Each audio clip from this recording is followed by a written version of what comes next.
हाय 11th, welcome again बच्चे। हम topic पढ़ रहे थे कंज्यूमर बिहेवियर एंड डिमांड, और लास्ट क्लास में हमने पढ़ा था शिफ्टिंग ऑफ डिमांड का। तो डिमांड में बहुत सारी बेसिक बातें आप लोग पढ़ चुके हैं। तो हमारा जो आज का कंटेंट है that is based on the elasticity of demand. Elasticity of demand बहुत बढ़िया, बहुत इजी टॉपिक है, बहुत मजेदार टॉपिक भी है, और hopefully you will enjoy it, क्योंकि इसके अंदर से न्यूमेरिकल सेक्शन आपका थोड़ा सा बनता है। मैं कुछ 3-4 टाइप के न्यूमेरिकल भी आपको भी अपने पास एग्जांपल लेकर कराऊंगा इसमें, और किस तरह से कितने तरह के इलास्टिसिटी होती है। तो ये हमारा इसमें कंटेंट रहेगा। क्लास थोड़ा सा बढ़ा जा सकती है, that may be extend to 40 minutes 45 minutes, वो आप मैनेज कर लेना, लेकिन definitely you will enjoy like anything. तो आज का जो हमारा टॉपिक है that is elasticity of demand.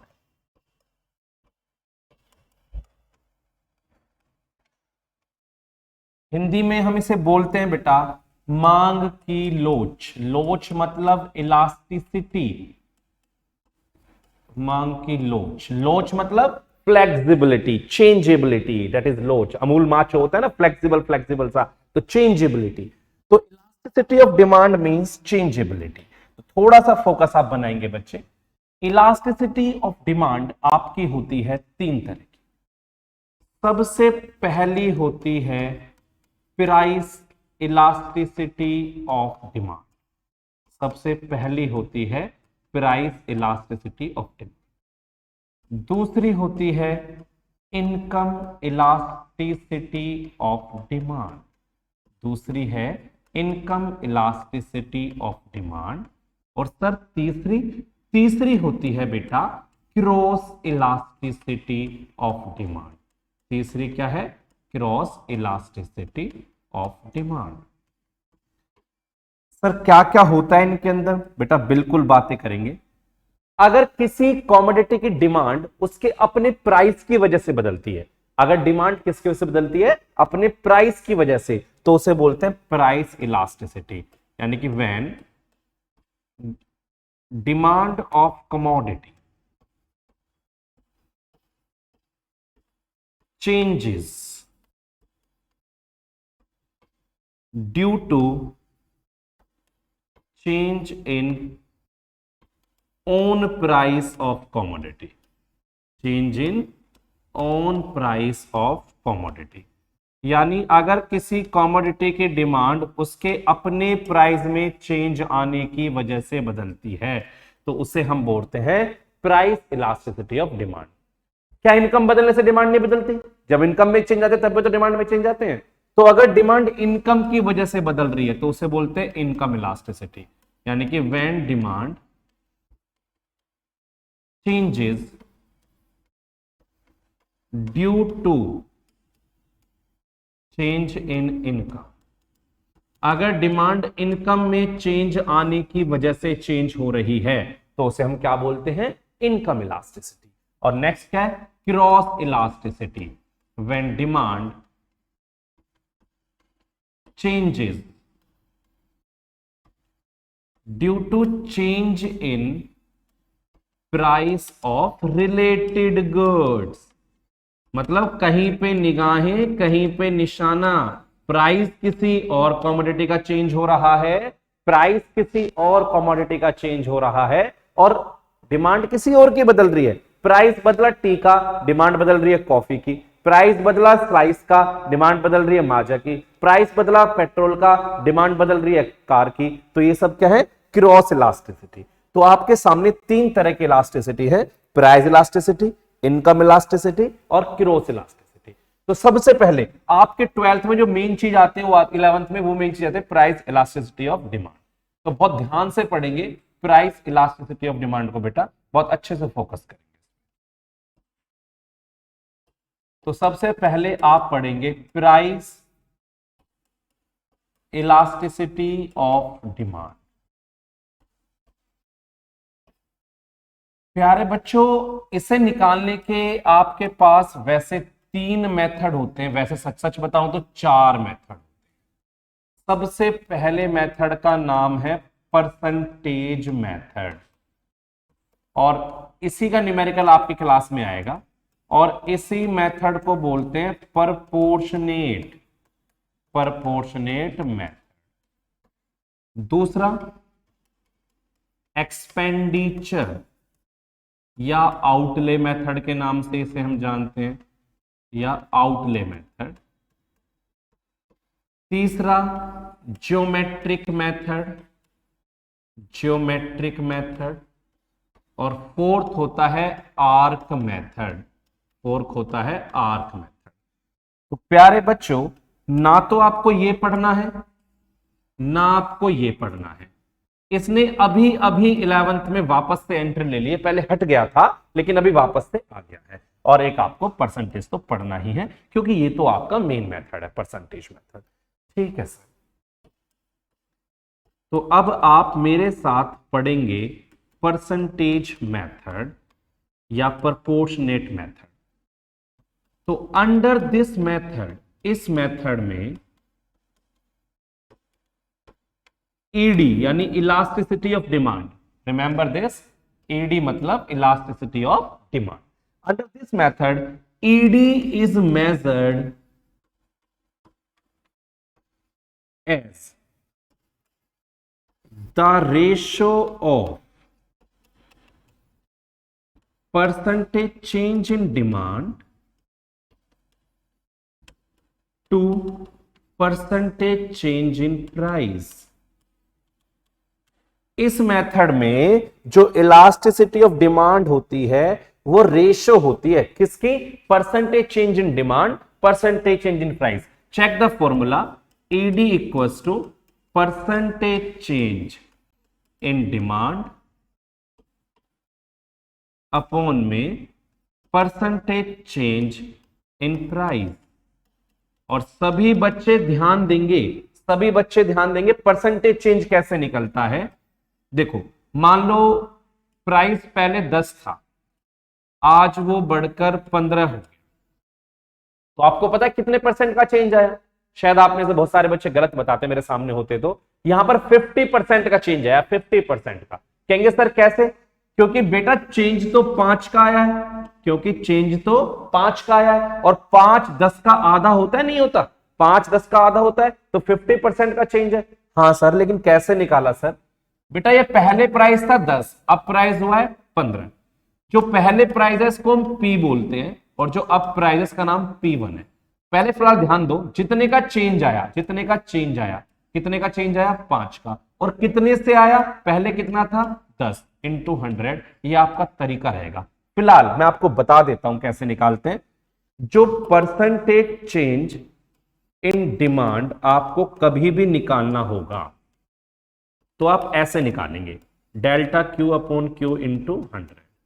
और अगर आपको परसेंटेज चेंज इन प्राइस कभी भी निकालना होगा तो आप ऐसे निकालेंगे, delta P upon P into 100। तो ये आपके परसेंटेज चेंज निकालने के तरीके, ये सब आपको मैं बताऊंगा, डेल्टा क्यू डेल्टा पी क्या होता है। अगर आप थोड़ा सा यहां से इस फॉर्मूले का एलिब्रेट करना चाहें तो delta Q upon Q into 100, क्योंकि इसका नाम परसेंटेज चेंज इन डिमांड है, और delta P upon P into 100, क्योंकि इसका नाम परसेंटेज चेंज इन प्राइस। ये क्या? और ये उल्टा करके मल्टीप्लाई बचपन में पढ़ा होगा आपने। तो कहीं ना कहीं delta Q upon delta P into P upon Q आपका एक फॉर्मूला निकल के आया। क्या फॉर्मूला आया? Delta Q upon delta P into P upon Q. अब ध्यान से मेरे एक न्यूमेरिकल को समझना, मैं इसको स्क्रीन को छोटा करके और इसको साइड में ले लेता हूं, आप फिर थोड़ा अच्छे से फोकस कर पाएंगे मेरी बातों पर। ठीक है, तो हम चेक करते हैं कुछ अच्छी चीजों के साथ और इस पर फोकस बनाते हैं। देखिए बेटा, एक क्वेश्चन ले रहे हैं हम, क्वेश्चन ध्यान से समझना। A consumer buys 60 units of a commodity at a price of rupees 4. He buys 80 units at a price of rupees 3 calculate elasticity of demand. ये हमारे सामने क्वेश्चन। एक कंज्यूमर 60 यूनिट खरीदता है किसी कमोडिटी की, 60 यूनिट खरीदता है जब प्राइस कितना है 4। ध्यान देंगे इधर, ये प्राइस है और ये डिमांड है। प्राइस 4 पर वो 60 यूनिट खरीदता है। आज प्राइस कम होके कितना हो गया 3, और वो कितनी यूनिट खरीदने लगा 80, क्योंकि प्राइस से कम होने पर डिमांड बढ़ती है। अब आप यहां ध्यान देंगे, ये जो पहले वाला प्राइस है इसे बोलते हैं P, यहां पर P है 4। जो पहले डिमांड है उसे बोलते हैं Q, Q कितना है यहां पर 60। आपको प्राइस में चेंज नजर आ रहा है, एक चेंज नजर आ रहा है 4 से 3 1, इसे बोलते हैं डेल्टा P, जो प्राइस में चेंज आ रहा है। वैसे ये माइनस में है, लेकिन माइनस आप इग्नोर कर सकते हैं क्योंकि इलास्टिसिटी हमेशा नेगेटिव होती है। प्राइस और डिमांड में रिलेशन कैसा होता है नेगेटिव, एक बढ़ता है तो एक घटता है, तो इसलिए हमेशा माइनस में आएगा। तो माइनस एक बड़ा मैटर नहीं है, चाहो तो माइनस को इग्नोर करो, कोई दिक्कत नहीं है। डिपेंड करता है आपका टीचर कौन है, कैसे पढ़ा रहा है वो, लेकिन ये बात पक्की है कि इलास्टिसिटी हमेशा नेगेटिव होती है। फोकस करेंगे तो डेल्टा P 1 और डेल्टा Q, अगर आप डेल्टा Q की बात करें यहां पर तो कितना आ गया 20, क्योंकि 60 से 80 हुआ है तो 20 डेल्टा Q आ गया। ये बात ओके है आपको, ये बात क्लियर है। अब मैंने आपको क्या फॉर्मूला बताया था, ED equals to delta Q upon delta P into P upon Q। Delta Q 60 से 80 हुआ 20 का चेंज है, डेल्टा P 4 से 3 हुआ 1 का चेंज है। पहले वाला P इनिशियल 4 था और पहले Q कितना था सर 60 था। ठीक है, तो कोई दिक्कत आपको नहीं होनी चाहिए होपफुली। तो यहां से आप इसको डिवाइड कर लेंगे 23, तो ये आ गया 4 अपॉन 3 यानी कि 1.33। तो आपकी इलास्टिसिटी ऑफ डिमांड आ गई 1.33। तो कोई बड़ा काम थोड़ी है सॉल्व करना, ये तो बहुत आसान सी चीज है। तो आप मेरी एक बात को ध्यान से समझेंगे, ये समझेंगे कि जो P है वो इनिशियल प्राइस है, जो P है वो इनिशियल प्राइस है जो पहले वाला था, और डेल्टा P क्या है चेंज इन प्राइस, ये भूलना मत।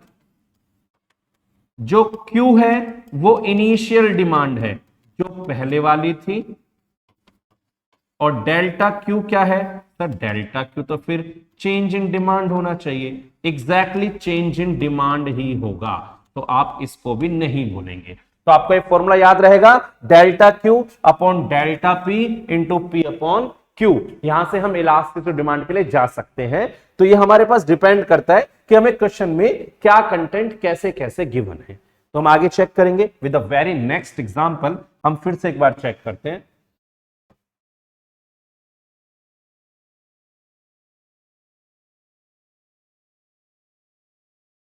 जी next question,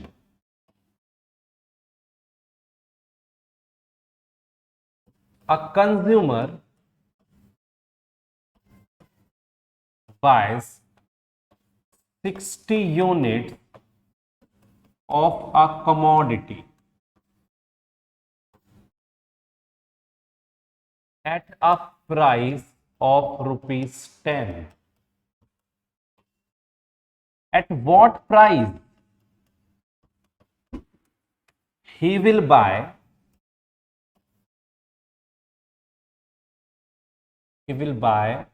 90 units if ED is 2.5। Question देख रहे हैं आप, मैंने क्वेश्चन चेंज कर दिया, क्वेश्चन में फोकस करो। इस बार कुछ और कहानी आ गई है क्वेश्चन में, देखो जरा ध्यान से कि एक कंज्यूमर जो है प्राइस क्वांटिटी, एक consumer buy 60 unit at a price of ₹10। तो कितने प्राइस पर वो 90 यूनिट खरीदेगा, 90 यूनिट खरीदेगा। अगर ईडी 2.5 है तो आपको पता है, आपको क्वेश्चन में ईडी निकालना नहीं है, आपको ईडी दे रखा है। इधर ध्यान दो, आपको ईडी दे रखा है तो आपको निकालना नहीं है। अब एक छोटी सी बात पे फोकस करो आप यहां पर। आप ये बताओ क्वेश्चन में पी कितना है, इनिशियल प्राइस सर 10 है। डेल्टा पी सर वही तो दिक्कत है, वही तो निकालना है, वो नहीं दिया हुआ। मैं भी कह रहा हूं क्यू कितना है, पहले डिमांड कितनी थी सर 60 थी, और डेल्टा क्यू कितना है सर 30 का चेंज आ रहा है डिमांड में। ठीक है ये बात। अब आप ये बताओ क्या ED equals to delta Q upon delta P into P upon Q हमने नहीं पढ़ा है। अब ईडी की वैल्यू कितनी है 2.5, और डेल्टा पी कितना है सर? डेल्टा पी तो सर निकालना है ना हमें, तो पी तो था ना, और डेल्टा क्यू कितना है सर? डेल्टा क्यू ये रहा 30, और पहले पी कितना था सर? 10 था। पहले क्यू कितना था? पहले क्यू 60 था, तो 32, तो इसे हम काटेंगे, कितना आ गया? 5। अब 2.5 इक्वल्स टू 5 अपॉन में डेल्टा पी को आप इधर लाओ, इसको इधर लाओ, तो delta P equals to 5 upon में 2.5, इसका मतलब डेल्टा पी आ गया 2। डेल्टा पी आया प्राइस का चेंज, डेल्टा का मतलब प्राइस का चेंज। तो जो प्राइस पहले 10 था वो अब 12 हो जाएगा या 8 रह जाएगा, ये आप डिमांड से चेक कर लो, क्योंकि डिमांड यहां पर 60 से 90 हो रही है, क्योंकि डिमांड यहां पर 60 से 90 हो रही है, डिमांड बढ़ रही है, तो प्राइस कम हो जाएगा। तो न्यू प्राइस 10 में से 2 माइनस होके कितना आ गया? 8। बच्चे मैं फिर से बोल रहा हूं, अगर आपको ईडी वगैरह माइनस में दे दी जाती, अगर ईडी माइनस में दे देता तो आपको कोई दिक्कत नहीं थी, आप ये माइनस में लेके चलते, आपका आंसर माइनस में आ जाता। माइनस मैटर नहीं करता, माइनस मैटर नहीं करता इलास्टिसिटी में, ये 100% श्योर है कि इलास्टिसिटी माइनस में ही आनी है, ये तो पक्की बात है, इसे कौन बदल सकता है? मैं और आप तो इसे चेंज ही नहीं कर सकते। आप मेरी बात समझ रहे हैं? तो मैंने अभी आपको एक ऐसा क्वेश्चन दिया जिसमें आपके पास ईडी था, जिसमें आपके पास ईडी इलास्टिसिटी ऑफ डिमांड था, और आपसे उसने नया प्राइस पूछा। मैं नया प्राइस पूछ सकता हूं, मैं नई डिमांड पूछ सकता हूं। अब मैं आपके सामने एक ऐसा क्वेश्चन लेके आऊंगा जिसमें एक चेंज परसेंटेज में होगा और एक चेंज परसेंटेज में नहीं होगा। आप इस पे फोकस करो please.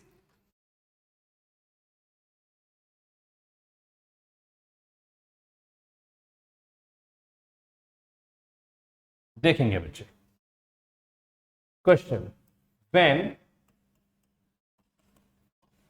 Price of commodity falls by 20%, its demand rises from 120 to 150 units. Calculate elasticity of demand. Question अच्छा है। क्वेश्चन कह रहा है जब किसी कमोडिटी का प्राइस 20% कम हो जाता है, जब किसी कमोडिटी का प्राइस 20% कम हो जाता है तो उसकी डिमांड 120 यूनिट से बढ़कर 150 यूनिट्स हो जाती है। आपको कोई ये नहीं पता पहले प्राइस कितना था, आपको ये नहीं पता नया प्राइस कितना है, आपको क्या पता है कि प्राइस में चेंज इतना आया है। तो आप इस बार तो चाहकर भी इस वाली फॉर्म में नहीं पहुंच सकते ना, इस बार आप चाहकर भी इस वाली फॉर्म में नहीं पहुंच सकते क्योंकि आप इसे यूज ही नहीं कर पाएंगे। तो अब तो आपको एक चेंज तो दिया है ना, परसेंटेज चेंज, आपको प्राइस का परसेंटेज चेंज दिया है, तो बस आप डिमांड का परसेंटेज चेंज निकाल लो, आपका काम खत्म हो जाएगा। हाँ सर कह तो सही रहे हो आप, तो मैं तो सही कहता हूं, चेक करो आप, क्योंकि ED percentage change in demand upon में परसेंटेज चेंज इन प्राइस, ये बात आपने पढ़ी। अब परसेंटेज चेंज इन प्राइस आपको कितना दिया है? 20% का। हाँ सर, तो सर ये निकाल लेंगे तो क्वेश्चन हो जाएगा क्या? मैं भी तो यही बोल रहा हूं बेटा।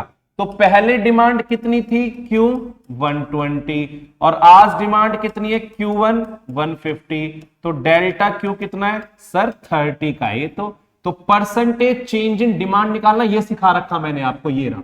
तो परसेंटेज चेंज इन डिमांड निकाल लो ना। तो परसेंटेज चेंज इन डिमांड आपने कैसे सीखा है sir? Delta Q upon Q into 100 से सीखा है। तो डेल्टा Q कितना है? डेल्टा Q तो सर 30 है, और Q कितना है? 120 है, इंटू 100, सर ये आ गया 25%, यानी आपकी डिमांड में 25% रेंज। लो जी, क्वेश्चन आपका हो गया। 1.25 आपकी इलास्टिसिटी ऑफ डिमांड आ गई। तो अभी आपको एक चेंज परसेंटेज में गिवन था और एक चेंज परसेंटेज में गिवन नहीं था, तो आपने क्वेश्चन को इजीली किया, आपको कोई दिक्कत नहीं आई होगी। होपफुली 100% क्लियर होना चाहिए आपको, इसमें कुछ नया ऐसा है ही नहीं। तो डन है बेटा। अब इसमें वैरायटी ऑफ क्वेश्चंस आपके सामने, आपके पास जो भी बुक होंगी आप वहां से ट्राई करो, और दिक्कत आती तो मुझसे बिल्कुल बात करो, मैं हमेशा अवेलेबल हूं आपके लिए, एनी टाइम अवेलेबल हूं। अगर कोई भी इशू आएगा तो मुझे बताना। तो मैं अभी इस न्यूमेरिकल सेक्शन को यहां पर होल्ड कर रहा हूं क्योंकि मैंने आपको हर तरह का क्वेश्चन बता दिया ईडी के साथ में लेकर, ठीक है। थोड़ा मूव करते हैं, फर्दर क्वेश्चन की तरफ अब हम जो पढ़ेंगे that will be expenditure method of elasticity of demand. मैं से स्क्रीन को क्लियर ही कर दूंगा बेटा अभी। चलो मैं इसको ऊपर भेज देता हूं, दोबारा से चेक करेंगे आप। एक्सपेंडिचर मेथड, क्योंकि ये इस साल वापस आया है सिलेबस में, या आउटले मेथड। एक्सपेंडिचर मेथड या outlay method of elasticity of demand.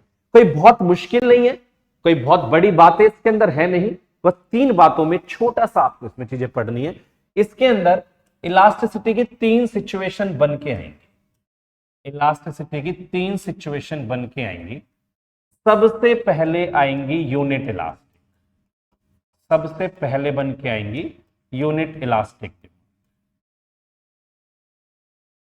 दूसरी बन के आएगी मोर देन यूनिट, दूसरी बन के आएगी मोर देन यूनिट। और तीसरी बन के आएगी मेरे प्यारे बच्चों less than unit, less than unit. तो आपके सामने एक्सपेंडिचर मेथड में 3 तरह से इलास्टिसिटी ऑफ डिमांड हो सकती है, यूनिट इलास्टिक, मोर देन और लेस देन। जब भी आपके सामने ये आएगा तो आप कैसे स्टार्ट करेंगे? सबसे पहले आप ये वाली बात उसको मेंशन करेंगे, ये बात आप जरूर मेंशन करेंगे जो मैं यहां पर लिखने वाला हूं। चेक करेंगे क्या लिखेंगे इसमें। आप लिखेंगे under expenditure method ED is measured by comparing, compare की जाती है, comparing total expenditure with price of commodity. Total expenditure को प्राइस से कंपेयर करके हम इलास्टिसिटी मेजर करते हैं। और जो टोटल एक्सपेंडिचर होता है वो कैसे निकलता है सर? प्राइस की क्वांटिटी में मल्टीप्लाई कर दो, प्राइस की क्वांटिटी मल्टीप्लाई कर दो तो आपको टोटल एक्सपेंडिचर का पता चल जाएगा। तो जब भी आप एक्सपेंडिचर मेथड करेंगे तो सबसे पहले बात आप यही लिखेंगे कि एक्सपेंडिचर मेथड में इलास्टिसिटी कैसे मेजर होती है? कंपेयर करके। किसका कंपेयर? प्राइस का। किससे करते हैं? किससे करते हैं? टोटल एक्सपेंडिचर से। और टोटल एक्सपेंडिचर कैसे निकलता है? प्राइस की क्वांटिटी में मल्टीप्लाई कर दोगे तो आपको टोटल एक्सपेंडिचर मिल जाएगा। ये बात ठीक है बच्चे? ठीक है सर। तो 3 सिचुएशन है प्यारे बच्चों इसमें। सबसे पहली situation unit elastic. Unit elastic का मतलब ईडी जब 1 हो। आप डेफिनेशन चेक करेंगे, when change in price does not effect the total expenditure. अगर प्राइस के घटने से या बढ़ने से टोटल एक्सपेंडिचर पे कोई फर्क नहीं पड़ता, then ED is unit elastic. ऐसी कंडीशन में ईडी यूनिट इलास्टिक होती है। सर एग्जांपल दे सकते हैं क्या आप हमें? बिल्कुल दे सकते हैं बेटा। प्राइस, क्वांटिटी और टोटल एक्सपेंडिचर। मान लो प्राइस 5 पर आप किसी कमोडिटी की 12 यूनिट खरीद रहे थे। प्राइस 5 पर 12 यूनिट खरीदे तो कितना खर्चा हो रहा है? 60 रुपीज हो रहा होगा ना। मान लो कोई पेन 5 रुपए का है, आप 12 पेन खरीद रहे तो 60 रुपए खर्च हो रहे हैं। उसका प्राइस बढ़ गया 6, आपने डिमांड 10 कर दी, खर्चा आज भी कितना हो रहा है? 6 10 जा 60। तो क्या ये बताओ प्राइस के बढ़ने से या घटने से आपके खर्चे पर फर्क पड़ा या कांस्टेंट है? सर कांस्टेंट है। तो ऐसी कंडीशन में जब खर्चे पर कोई फर्क नहीं पड़ता, अगर खर्चा कांस्टेंट है तो ईडी हमेशा यूनिट इलास्टिक बोली जाती है। ईडी हमेशा यूनिट इलास्टिक बोली जाती है। मेरी बात समझ में आ रही है आपको? हाँ सर समझ में आ गई। More than unit, when price and total expenditure, ध्यान से समझो इसे, when price and total expenditure move in inverse direction. अगर प्राइस और टोटल एक्सपेंडिचर इनवर्स डायरेक्शन में जाते हैं, that means That means if price rises, total expenditure decreases, और price decreases, total expenditure rises. मतलब एक बढ़े और दूसरा घटे, अगर एक बढ़े और दूसरा घटे, अगर दोनों इनवर्स डायरेक्शन में जाएंगे तो हमारा जो वो है ईडी वो मोर देन यूनिट होगा, यानी एक से ज्यादा होगा, ऐसा एक्सपेंडिचर मेथड में सेकंड में। सर एग्जांपल प्लीज, आप चेक करेंगे फिर से। Price, quantity, total expenditure. जब कोई सामान 12 रुपए का था तो मैं 5 का था, मैं 12 यूनिट खरीदा था, खर्चा कितना हो गया 60।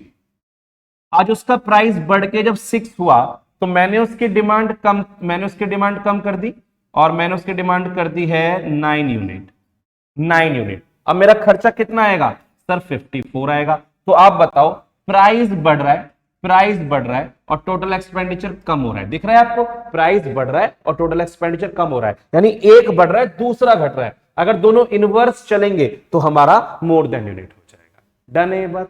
हाँ सर डन है। Last, less than. जब price and total expenditure, price and total expenditure move in same direction, अगर एक बढ़े तो दूसरा भी बढ़े और एक घटे तो दूसरा भी घटे। दैट मींस प्राइस बढ़े, टोटल एक्सपेंडिचर भी बढ़े, प्राइस कम हो, टोटल एक्सपेंडिचर भी कम हो। सर एग्जांपल लेंगे क्या? बेटा बिल्कुल लेंगे एग्जांपल। देखो, प्राइस, क्वांटिटी, टोटल एक्सपेंडिचर। अब प्राइस मान लो 5 रुपए पर आप 12 यूनिट खरीद रहे थे, खर्चा 60 हो रहा होगा। आज प्राइस 6 हो गया, आपने डिमांड कम करके 11 कर दी, लेकिन खर्चा कितना हो गया 66। अब चेक करो, प्राइस के बढ़ने पर टोटल एक्सपेंडिचर बढ़ रहा है कम हो रहा है? सर बिल्कुल बढ़ रहा है ना, यानी दोनों सेम डायरेक्शन में मूव कर रहे हैं ना, तो सेम डायरेक्शन मूव करते हैं तो लेस देन यूनिट होता है, ईडी लेस देन 1। बेटा इससे ऊपर एक्सपेंडिचर मेथड में आपसे क्वेश्चन कुछ भी नहीं पूछेगा, ये मैक्सिमम आपसे पूछ सकता है। मैं एक एग्जांपल छोटा सा लेके बताऊंगा, आप जस्ट मुझे जजमेंट देके बताएंगे कि आपको मेरी बात समझ में आई है या नहीं। जी मैंने इसको यहां पे लिख दिया है, और मैं एक ग्रीन पोर्शन फिर से बना लेता हूं, थोड़ा सा हाईलाइट वे में इसमें क्वेश्चन हो जाता है हमारा। तो एक क्वेश्चन लेते हैं। Question, a consumer buys 15 units of a commodity at a price of ₹10. He buys 18 units at a price of ₹8. Calculate elasticity of demand using expenditure method. बच्चे एक्सपेंडिचर मेथड में आप एग्जैक्ट मेजरमेंट नहीं दे सकते हैं, बस आप यही बता सकते हैं कि यूनिट है, मोर देन है, लेस देन है। सर वो तो हमें समझ में आ गई है बात, और इसे तो हम कर भी देंगे। कैसे करेंगे? आपके पास सर प्राइस है, क्वांटिटी, तो टोटल एक्सपेंडिचर सर हमें निकालना आता है ना। जब प्राइस पहले कितना था 10 था तो 15 यूनिट खरीदता था, प्राइस आज कितना हो गया 8 हो गया तो 18 यूनिट खरीदता है। तो सर कितना खर्चा यहां पर सर 150 आ गया, और यहां पर कितना 18 8 144 आ गया। अब आप खुद देखो, प्राइस हो रहा है कम, टोटल एक्सपेंडिचर भी हो रहा है कम, यानी दोनों जा रहे हैं सेम डायरेक्शन में, दोनों सेम डायरेक्शन में जा रहे हैं ना, एक कम हो रहा है दूसरा भी कम हो रहा है। तो अगर दोनों सेम डायरेक्शन में जाएंगे, तो लेस देन यूनिट है। तो यहां पे लिख देना, since total expenditure reduces with the fall in price, therefore ED is less than unit। इसलिए ED क्या होगी? less than unit होगी। तो बेटा आपको एक्सपेंडिचर मेथड मेरा समझ में आ गया होगा, आपको मेरा परसेंटेज मेथड भी समझ में आ गया होगा। अब हमारा अगला कंटेंट है इस चैप्टर का almost almost second last content हम कह सकते हैं। मैं उसे हटाता हूं स्क्रीन को यहां से और नेक्स्ट कंटेंट की तरफ हम मूव कर रहे हैं, that is degree of elasticity. Degrees of elasticity of demand. बेटा बहुत ध्यान से समझना है, बहुत ध्यान से समझना है, क्योंकि इसमें से आने के पूरे पूरे चांसेस हैं। और मैं ना ये आपको रटाऊंगा नहीं, मैं आपको बहुत इजी तरीके से समझाऊंगा, रटने की आपको जरूरत नहीं है, बहुत आसान है। एक्चुअल में क्या होता है, एक्चुअल में जो डिग्री ऑफ इलास्टिसिटी है वो 5 तरह की, वो 5 तरह की है। सबसे पहले है यूनिट इलास्टिक। यूनिट इलास्टिक, अगर आपका ईडी 1 आता है, अगर आपका ईडी 1 आता है तो यूनिट इलास्टिक। दूसरी मेरे प्यारे बच्चों मोर देन यूनिट है, मोर देन यूनिट। अगर आपके ईडी की वैल्यू 1 से ज्यादा आती है तो मोर देन यूनिट है। तीसरी है less than unit, less than unit. अगर आपके ईडी की वैल्यू 1 से कम आती है तो लेस देन यूनिट। फोर्थ है परफेक्टली, परफेक्टली इनइलास्टिक, यानी अगर आपके ईडी में कोई इलास्टिसिटी है ही नहीं, मतलब no macho, Amul macho no macho, कोई इलास्टिसिटी है ही नहीं तो परफेक्टली इनइलास्टिक। और अगर इलास्टिक है, चेंजेबिलिटी है, अगर माचो है तो परफेक्टली इलास्टिक हम उसे बोलेंगे। तो हमारे ये 5 तरह के हमारे पास इलास्टिसिटी है। सबसे पहले unit elastic, more than, less than, perfectly inelastic. Inelastic मतलब नहीं खिंच पा रहा, नो माचो, और इलास्टिक मतलब पूरा माचो मैन। ठीक है, तो फर्स्ट वाला हम स्टार्ट करते हैं सबसे पहले यूनिट इलास्टिक। स्टूडेंट्स अभी हमने जस्ट पढ़ा था कि ईडी जो होता है वो परसेंटेज चेंज इन डिमांड होता है अपॉन में परसेंटेज चेंज इन प्राइस होता है। क्या आपने ऐसा पढ़ा? हाँ सर हमने ऐसा पढ़ा। आपने ये पढ़ा है ना बिल्कुल अभी। अब एक बात बताओ, मान लो डिमांड में भी 20% का चेंज है और प्राइस में भी 20% का है, तो आपका ईडी 1 आना चाहिए या नहीं आना चाहिए? सिंपल सी बात है ना, 1 आना चाहिए। तो कब आएगा 1?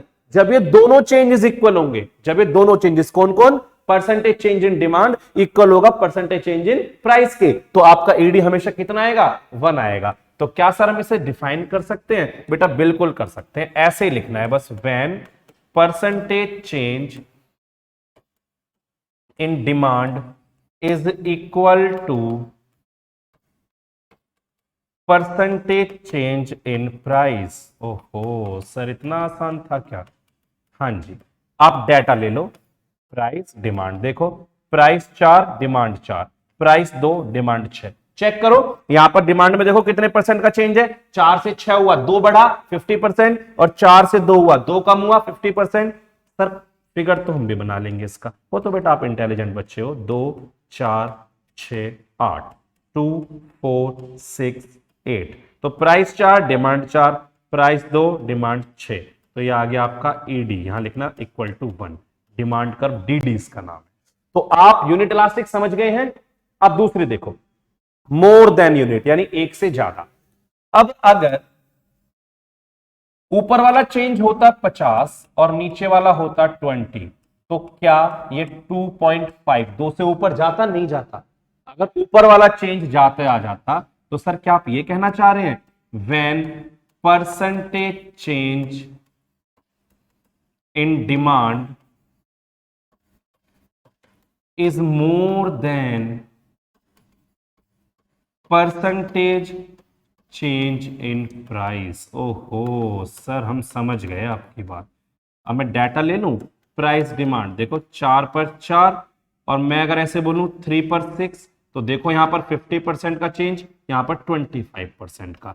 आप इज्जत से इसका कर्व बना सकते हैं, 2 4 6 8, 2 4 6 8, 4 पर 4 और 3 पर 6 समवेयर ऐसा, और यहां पे लिख देना ईडी ग्रेटर देन 1, ये आपका डीडी है। Hopefully everything is clear.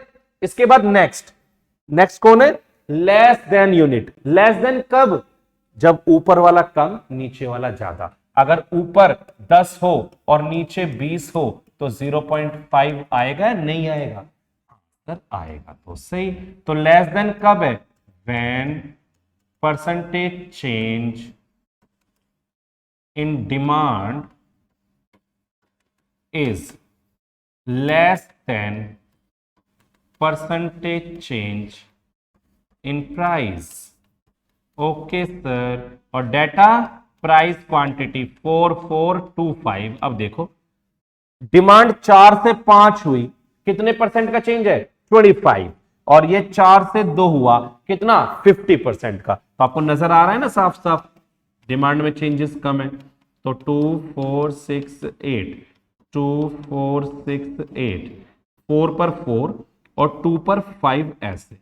तो ईडी लेस देन 1। कोई समस्या? No sir. परफेक्टली इनइलास्टिक, बेटा इनको तो मैं अलग से निकालूंगा दोनों को। आप मुझे इन तीनों में कोई दिक्कत बताओ, कोई दिक्कत है तो नहीं इसमें? मैं आगे बढ़ रहा हूं, बस लास्ट 2 और समझने, फिर एक अगली वीडियो में पूरा डिमांड हम एक साथ खत्म करेंगे। बस 2 रह गए, परफेक्टली इलास्टिक और इनइलास्टिक। तो मैं इसे हटा देता हूं यहां से, क्योंकि उन दोनों को मैं थोड़ा ठीक से समझाना चाहता हूं, एग्जाम में पूछ लेता है। तो सबसे पहले हम पढ़ेंगे परफेक्टली इनइलास्टिक। इनइलास्टिक का मतलब no change, no change, that means demand change नहीं होगी। ऐसी मार्केट में बहुत सारी चीजें आती हैं, कुछ तो आती ही हैं जिनमें प्राइस के घटने बढ़ने से कोई फर्क नहीं पड़ता। सर जैसे जैसे नमक, नमक कितना ही सस्ता हो जाए, क्या आप ज्यादा खाने स्टार्ट कर दोगे? रिश्तेदारों को बुलाओगे, भाई आ जाओ नमक की दावत है हमारे घर पे? Not possible. दवाइयां कितनी सस्ती हो जाए, ज्यादा खाओगे? नहीं। और ये कितनी महंगी हो जाए, अगर नमक महंगा हो गया तो क्या बोलो घर में, सब्जी में नमक कम डालो, महंगा हो रहा है, ऐसा भी पॉसिबल नहीं है। तो नमक की डिमांड को आप चेंज नहीं कर सकते हैं। दवाइयों की डिमांड, दवाइयां महंगी हो गई तो भाई दवाई मत लो, महंगी हो रही है, मार दोगे इंसान को? Not possible. तो दवाइयां, पानी और हमारा इस तरह से नमक, ये कुछ ऐसी कमोडिटीज होती हैं जिन पे प्राइस के घटने बढ़ने से इनकी डिमांड पे कोई फर्क नहीं पड़ता, यानी इनकी डिमांड जितनी है उतनी ही रहती है, यानी perfectly inelastic, no macho, no change in demand. Done है? तो मैं क्या बोल रहा हूं, when change in price does not affect the demand of commodity। अगर प्राइस में चेंज आने से कॉमोडिटी डिमांड पे कोई फर्क नहीं आता, that means demand remains constant, demand change नहीं हो रही है। मान लो ये प्राइस है, डिमांड है, प्राइस 4, डिमांड 4, प्राइस आज भी 4 है, डिमांड 6 हो सकती है। सॉरी मैंने बड़ा इलास्टिक ले दिया, इसको यहां से चेंज करेंगे हम वापस से।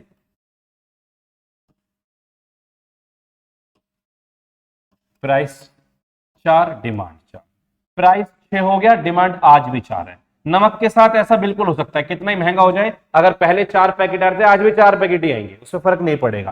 सर फिगर कैसे बनेगी? बेटा फिगर तो ऐसे बन जाएगी, 2 4 6 8, 2 4 6 8। यहां आपका प्राइस होता है और यहां आपका डिमांड होता है। तो प्राइस 4 पर डिमांड 4 है और प्राइस 6 हो गया, डिमांड आज भी 4 है। इसे बोलते हैं ईडी का जीरो होना। ईडी मतलब zero, no elasticity.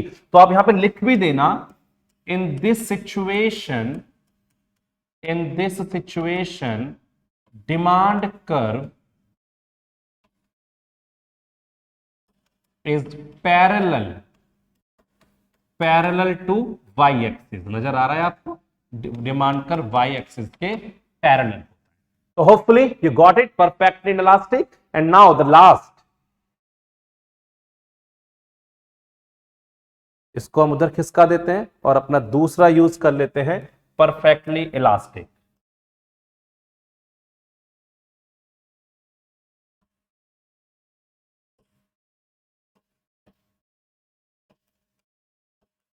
Perfectly elastic, पूरी तरह से इलास्टिक, यानी इस बार प्राइस कांस्टेंट रहेगा। When price remains constant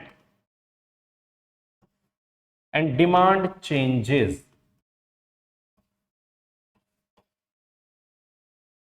sir जैसे जैसे आइसक्रीम की डिमांड कांस्टेंट ही रहता है, प्राइस हम कभी खा लेते कभी नहीं खाते। लाइट का बिल, प्राइस हमारा कांस्टेंट रहता है, मीटर की रीडिंग तो कभी ज्यादा यूज होती है कभी कम यूज होती है।